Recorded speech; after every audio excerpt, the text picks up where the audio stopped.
ஒரு ஆம்புலன்ஸ் வருகிறது என்றால் உள்ள பேஷண்ட் இருக்குன்னு அவசியம் இல்லை.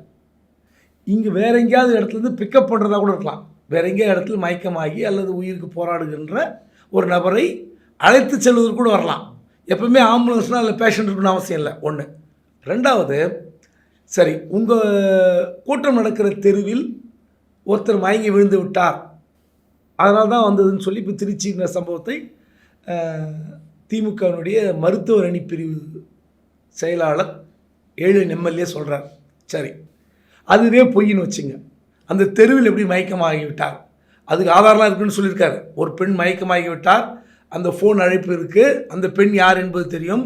ஒருவேளை அவள் இதய துடிப்பு மோசமாக இருந்தால் என்ன நடக்கும்? இதெல்லாம் விட்டுருங்க. 2 விஷயந்தான். சலசலப்பு ஏற்படுத்தினால் திமுக வேண்டுமென்றே செய்கிறது என்று வைத்துக்கொண்டால் 10 நிமிஷம் 5 நிமிஷம் டிலே ஆகும், பரவாயில்ல. ஒன்று வேண்டாம், என்னுடைய கூட்டத்தை பார்த்து அல்லது எனக்கு கூடுகிற கூட்டத்தை பார்த்து ஸ்டாலின் பயந்து போயிருக்கிறார். இன்னும் 4-5 ஆம்புலன்ஸுகளை அனுப்பினால் கூட அவருக்கு நன்றி தெரிவித்துக் கொள்கிறேன் அப்படின்னு சொல்லி ஸ்டாலினை அவமானப்படுத்தலாம். தொடர்ந்து அனுப்புங்க, ஆம்புலன்ஸ் அனுப்புங்க, பரவாயில்ல. இப்படி தானே நீங்கள் வந்து சலசலப்பு ஏற்படுத்த முடியும், கூட்டத்தை கலைக்க முடியும், பரவாயில்ல நீங்கள் அனுப்புங்க, நான் கலைத்து போக மாட்டேன், இன்னும் 10 நிமிஷம் பேசுவேன் அப்படின்னு ஸ்டாலின் அவமானப்படுத்தலாம்.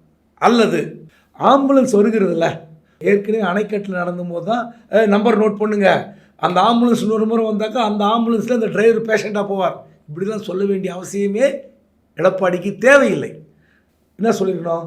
இப்படி ஆம்புலன்ஸை விட்டு கலகம் செய்தால் அது எப்படி உடைக்க முடியும் என்பதை எடப்பாடிக்கு தெரிந்து வைத்திருக்க வேண்டும். அல்லது அவங்க கட்சிக்காரங்க சொல்லலாம்,